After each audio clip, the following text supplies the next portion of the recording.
Welcome to Two Shiny Domes here in our beautiful Midtown Studios in Sacramento, California. This is Season 3, Episode 3, and I'm Shiny Dome number 1, Mark Torgerson. I'm here with my always esteemed colleague, Mr. Ronald Benjamin, and we're going to get you caught up on all that's happening in NorCal. Ron, how are you today? What's up, my friend? We got an exciting show. We got the number 2 technical director in Folsom, Zeca Neto, and famous Argentinian coming on. Show later. Looking forward to that. He was a little disappointed about his national team losing 1-0 to Brazil yesterday. Yes, he was. Insider joke. Zeca's actually Brazilian, but he saw the Argentina jersey we had on display, and that flipped him out. That'll be a little bit later in the show. Last weekend we had a big State Cup weekend, and before that we had our NPL. Anything kind of jump or stand out to you at all? Well, I think the second State Cup weekend's always exciting. You get Saturday, Sunday matchups, and usually the top 2 that advance come down to that final Sunday game. So there's a lot of buzz around all the State Cup venues, and lots of stuff happening. We pretty much had all our State Cup champions are either advanced already or close to advancing. We do have a massive matchup on our U15 boys. Winner take all. Go on, Woodland! Woodlands and FC Sporting. FC Sporting was critical of the 2 Shiny Dome rankings in the mailbag. However, they have a tough test and may get knocked out of the State Cup, which is going to drop their ranking even lower, which is going to solicit even more emails. I think they had a couple tough results in the NPL 2, if I'm not mistaken, this last couple weeks. The NPL 2, is that even a league? It is. Who plays in that league? Sporting. Anybody a couple else? others. North Highlands FC. What about Rancho Cordova FC? Are they in it? The new club? The new club. Yeah. New club. You guys are going to hear it here first. This is breaking news.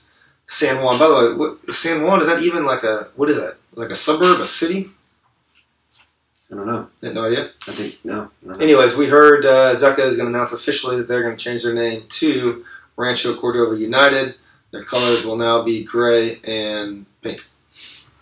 Congratulations. That part might be made up, but we'll see what he has to say when he gets here. I thought it was FC Cordova. Well, we could probably talk to him about it. You know, I like the Elk Grove model. FCRC? No, I would just say Rancho Cordova Soccer. Just like a real general term. So anybody that Googles soccer in Rancho Cordova, that's what comes up. Well, work for Gay Rumadal. Absolutely. I hope Zeca has lots of stats, too. I hope he has like a census report on the population. All right, back to Woodland and Sporting. U15 boys, what do you think? Well, how's that going to pan out? Woodland 2-0. All right, I like it. You know, they're one of my favorites. Woodland 2-0 over FC Sporting. When is that game, Jay? It's coming up in a couple weeks. Couple weeks. So encourage all our next show. You guys should have an answer. All right. 2 Shiny Domes viewers to get out and look it up where that game's at and go catch the good U15 boys game if anybody wants to see some of the young lads get it going. See, I worked with lads in here. Andy was here earlier, so worked my way up the corporate ladder again. Yeah. And if you want to put your prediction in for Woodland FC Sporting, you can email us at 2shinydomes@gmail.com. Let's get on some highlights, huh? Some NPL highlights. All right, let's do it. Our match of the day takes us to the U15s, Red Star and Santa Rosa. Now, first of all, okay, what stands out besides the awesome Diogo Batista scoring and dancing on a celebration? Who did the lines for the Red Star field there? I mean, this must have been an afternoon game. This guy must have had a few minutes before the game. I mean, I was looking. I said, any more cooking? We better call the Davis Lines crew to get him over there. But anyway, this is a fantastic game here. Batista scored the first 2, and you see Santa Rosa fighting their way back off 2 set pieces here. Great free kick, because that one scorched in there from Gianluca Di Mato. This is like a European game we've got going on here. Exactly. And then Santa Rosa actually went up 3-2. Nice little finish there by the keeper, by Drayden Ponte, but there's only one. The appeal to the offside. He's like 4 yards onside there. Yeah. 30th minute, we get another goal from guess who? Diogo Batista. I think this is Kelsey Chavez's team. It was being covered by Justin Sealander. So Justin, I'm going to give you a tip before this game's over as we see Diogo just score his 4th. You may want to mark Diogo Batista. Sealander, you heard it here first. 4-3 at this point, but Diogo's not done. This kid reminds me, you know what he reminds me of? I think this is a good comparison. That reminds me of Harry Kane right there. His mannerisms, his finishing, Harry Kane, saw it here first. Red Star, top of the league, NBA blue, hop behind him with a game in hand, points. 5 goals for that guy. Santa Rosa 3 Oh, points for nice. 4, and taking the last Champions League spot, Taiwichi. All right, on to the girls' game. We've got Bay Oaks has an early strike, just pushed right over the bar, and then in the 13th minute, very questionable offsides call. Great ball in behind. Was that offsides? Exactly. Referee blows the whistle, crowd goes crazy.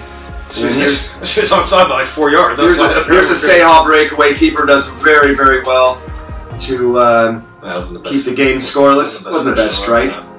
And then Bay Oaks saves one off the line. We got a corner kick here, just tipped over the bar. Great game in the Champions League, 0-0. Is that the whole highlight right there? Elk Grove and Bay Oaks, no goals scored, but Bay Oaks is right in the mix there in the Champions League U17 girls. Now moving on to U15 Champions League, San Juan and Marin FC. Great piece of skill from the San Juan.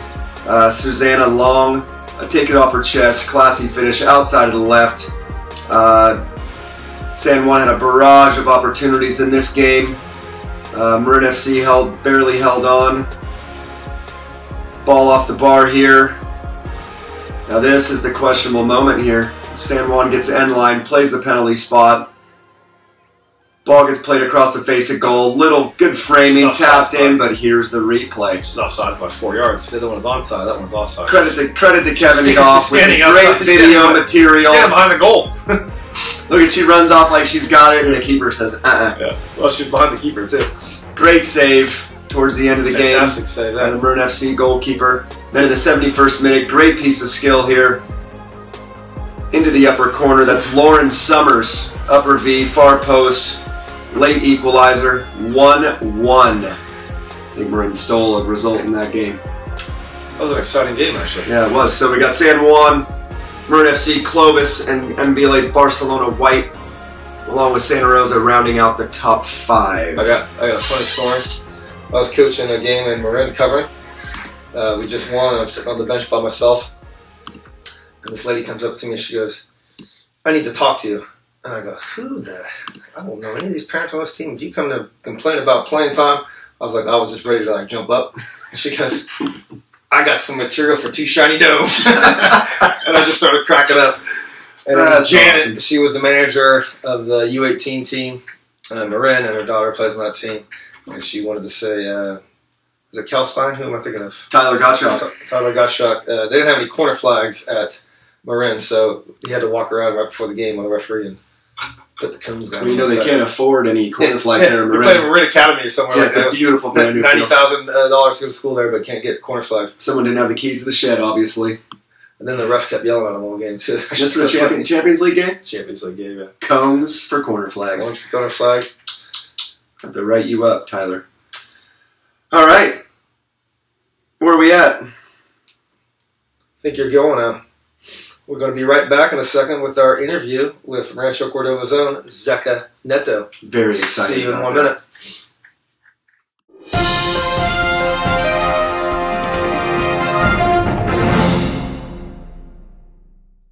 And welcome back to Two Shiny Domes. We're here with our special guest, Zeca Neto, currently the technical director for San Juan, which is now the feeder club for the Folsom Lake Earthquakes. How is Rancho Cordova FC doing these days? Anyway, Zeca? Doing great. Doing great.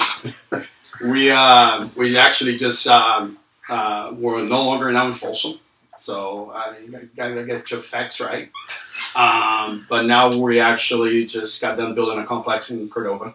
So along with your offices. Absolutely. So you are now officially Rancho Cordova United. We are, and we're very proud of being Cordova now, representing the. Are you going to change your name like Elk Grove and be Rancho Cordova Soccer? Probably in a couple of years. How did the complex come about? How long was the plan to put those fields in over there? I mean, this has been probably in the last 20 years or so. I mean, I think the vision of our board of directors has been always to build a complex, but it hasn't. We had a very good board now for the last 5 years that they were really searching for a place that was reasonable So it's been now for the last couple of years now. The construction started 2 years ago, and we just actually opened the complex up in June.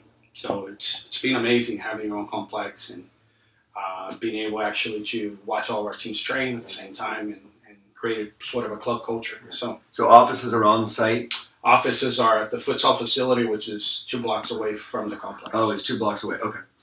Perfect.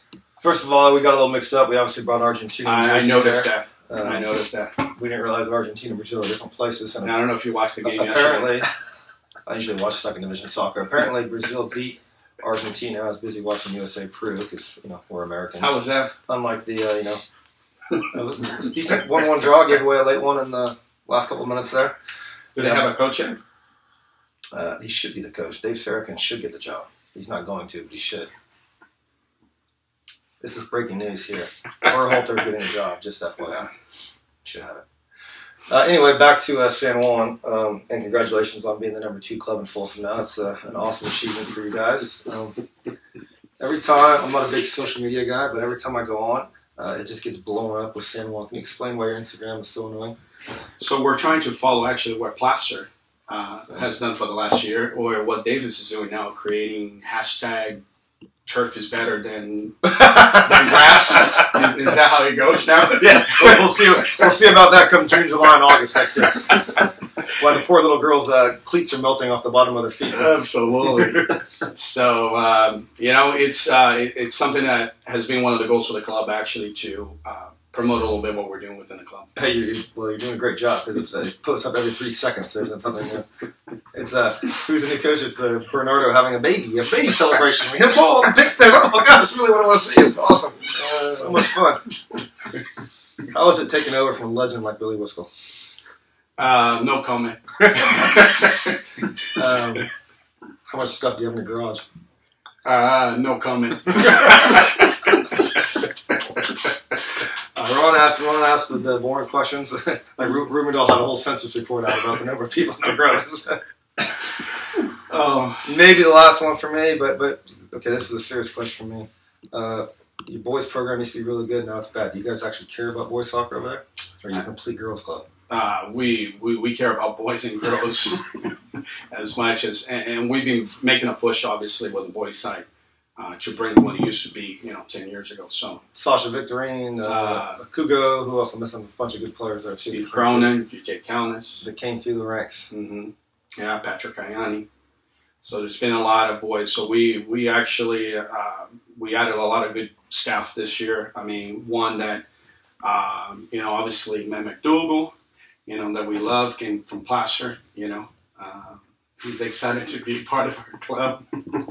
But anyway, so Matt McDougall and Bertine Loyola now. So Ron doesn't even know who that is, so it's okay. So he's a coach girls. So McDougall. So it's been good. It's been a great staff on the boys' side nowadays, and so we're looking forward to what we can do for the next couple of years. Hey, do me a favor. Don't have McDougall dance for your little clip for him entering the San Juan Soccer Club. I know you saw that. I did. Oh, it's terrible. I did. It was the. He you doesn't have have to any see moves this. yet. Oh, it's terrible. I quit. Can we play on here? We need to find that. Can you? I can't Yeah, watch. I we'll can't play look at every Instagram. Oh, it was terrible. It was terrible. It's like Matt McDougall going to San Juan Soccer Club, and it literally had Matt dancing. The highlights. Oh, it was The terrible. highlights coming up right now. Yeah, let's do that. All right, we'll get that next. Let me see, what else? What's going on with your grassroots program? What do you guys have going on for the youngers? So right now, we're running our UA Academy, which we have for the last 5-6 years now. So our emphasis is being more community-based now, now that we're in Cordova. So we're kind of launching something now this spring now in conjunction with Cordova's recreational program. Oh, cool. So we're working and trying to be more community-based a little bit because obviously we're going to be there for the next 100 years. So we might as well start now and Read between the lines. That means they want all the players in Cordova if they're are in. So I don't know. We gotta start giving back to the community. So for sure. So How'd that Cal Rush merger go? I wasn't part of that actually. So that was before me. All right, so as a leader in girls soccer, what are your thoughts on all of the different leagues that are going on right now with the DA, the ECNL, NPL, all that stuff? I didn't understand one leader in front of Placer. Nothing. You know, if you look back 10 years ago, man, and how soccer in this country at the youth level has changed, it's so confusing at times, you know what I mean? Because I think when someone does something good and somebody else wants to do better, you know, I think the biggest challenge that we have in the club is just educating the parents and educating the family about the leagues. So that's the biggest challenge we have in San Juan soccer. I think that there's a place for every kid, you know. In our club, for example, we think the ECNL is the best avenue for our kids at this stage. So in the NPL, it's obviously something that we've done for the last, since NPL started, that we provide our players and our ECNL teams with games. So we love the NPL level. We love what the showcase kind of does for our kids. And obviously, being part of the ECNL, we're one of the founding members. Remember back in the time when Placer San Juan was talking about our merger, the CDA. Yeah. So, you know, so it's been a good league for our kids. So. All right. I would have liked to see the dome get shaped up a little bit on us before you came on set here. That'd be a nice little deck and do it up. I was thinking about it, actually. How do you think all this will affect the girls' national team, if at all? Positive, negative? Is competition between the leagues good, or should we all be under one umbrella, in your opinion? I mean, in my opinion, I think one umbrella, obviously, because I think there's a tremendous amount of division now, and even at the U.S. soccer training centers now. I mean, a lot of these ECNL kids are not attending. You know, we have PDP, we have, you know, so many options. So I think in the end, I'm not really sure what the outcome will be, but I've been seeing. I haven't watched really close, to be honest with you, to have an opinion about it, but I think it's going to affect. I think it's sort of breaking. I think it's sort of destroying what it was before, you know. And with that many leagues, you can get enough scouts out there to evaluate every single player. So, well, the ECNL had an opportunity to join U.S. Soccer, right? And they declined to do that. And you can also say the same thing from U.S. Soccer had an opportunity to join ECNL, and they declined that.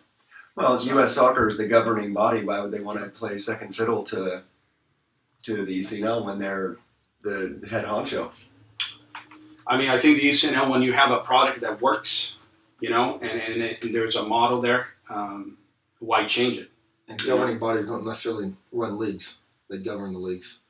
I think the federation, you know, had an opportunity. So is ECNL. I mean, I think you can see it can be sort of looked at it both ways, but I truly believe that. I mean, the ultimate goal, what we want, I think, out of it is that someday those two programs will kind of get together again and do what's best for youth soccer. So. It would make sense. I'm not saying one's right or one's wrong, but I definitely think it's fair. And I miss getting up on Placer, by the way. So please. I agree. It was nice to go down there and get a sweep in the age groups. We had a trophy at Davis one time with Seth, and Ronnie was on the causeway about to jump off. I thought we'd bring him back in. All right. We appreciate you coming on, Zeca. All seriousness, good luck. Good seeing you guys. You're doing a great job at your club. Congratulations on the new complex. And the boxing's working well, looking fit. Absolutely. 9 rounds. We'll be right back to round up 2 shiny domes.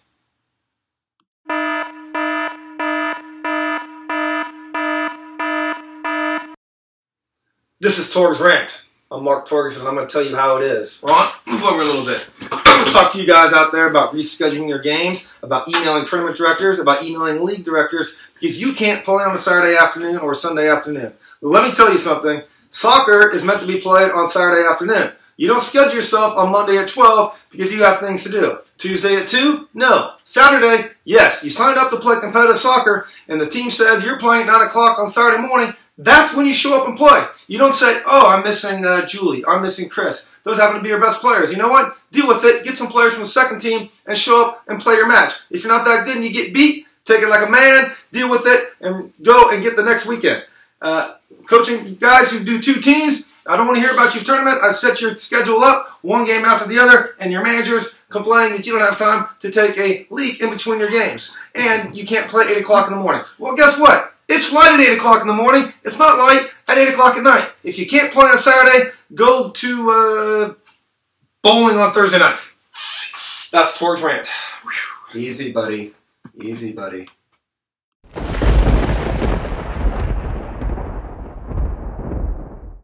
Welcome back to Two Shiny Domes on our lightning round. Our master of knowledge, Mr. Evan Ream, can't work today, which honestly isn't the biggest surprise in the world. So 3 out of the last 4. that's a pretty good attendance. It's counting. It's counting. It's a little too early in the morning for him. So Jason Drury, our new producer, will ask the lightning round questions. Let's get going. All right, we'll start with Ron on this one. He'll give the first answer. Which off-the-radar NorCal club has impressed you the most recently? I'd have to say SF Elite out of San Francisco. They've got, I think, 2 or 3 teams that are in the Shiny Domes top 10 ranking. And they've all on the boys side, and they've also got a couple girls teams that are in the Champions League. So my vote is SF Elite. I'm going to go with a smaller club out of here, FC Sporting, who continually produce good teams, especially the younger age groups. So FC Sporting, keep up the good work over there, Anthony. Well, it's easy to get in the girls' Champions League. There's like 30 teams. All right, moving All right. on. There we go. We'll start with Mark on this one. If you guys could pick one NorCal coach besides yourself to get you a win in a I game, wouldn't pick myself. to get you a win in the I game, haven't been doing much winning lately. who would you pick? Good question. I'm going to go with John Azevedo from Santa Clara Sporting. I like it. His team almost always wins, and boy, if you could just one game, dude, I bet that guy's pre-match talk you got to get those guys going, because he just hammers some of those boys, and Oh, sure, they're ready to play. They're terrified. Yeah, they're just ready to go and crush somebody. They don't want to talk about fitness on Monday. Nope. So, all right, mine would be Rob Funes out of Marin FC. Worked with him for a number of years. Great game manager, tactically savvy, and that would be my choice in a must-win situation. All right. Since Ron's probably not going to know anything about the San Jose Earthquakes, we'll start with you, Mark, on this one. The San Jose Earthquakes just hired a new coach, Matias Almeida. Are they on the rise? Are they on the rise? Well, he's not even taking over until January, so they're still bottom of the MLS right now. They got 1 game left to play, I believe. So the blueprint is the Argentinian, the Atlanta Tato Martinez has a great Rolodex of players coming over from Argentina. I think they're hoping Mateus can do that. He was formerly the coach at Chivas when they won the CONCACAF Champions League. It looks on paper a good hire. However, MLS is a different beast from those other countries. Good luck to him. Hope he turns it around, because the Quakes have been Miserable. bad this year. So you never answered the question. Are they on the Are rise? they on the rise? I would say too early to say if they're on the rise, because he hasn't actually taken over as coach. But can it get any worse? It can't. Well, it could get worse. They did win some games, but Couple games. All right. Question 4, Jay? Okay, no answer from Ron. Ron, we'll start with you, since you were known as a track star in your playing days with your pace. What do you think about Usain Bolt scoring twice? I loved it, even though it was probably the same type of level of maybe no offense, the USL. I think you're playing a 3rd division. Yeah, 3rd division. But hey, that's big time. I say, hey, put him on the Jamaican team give him 1 game.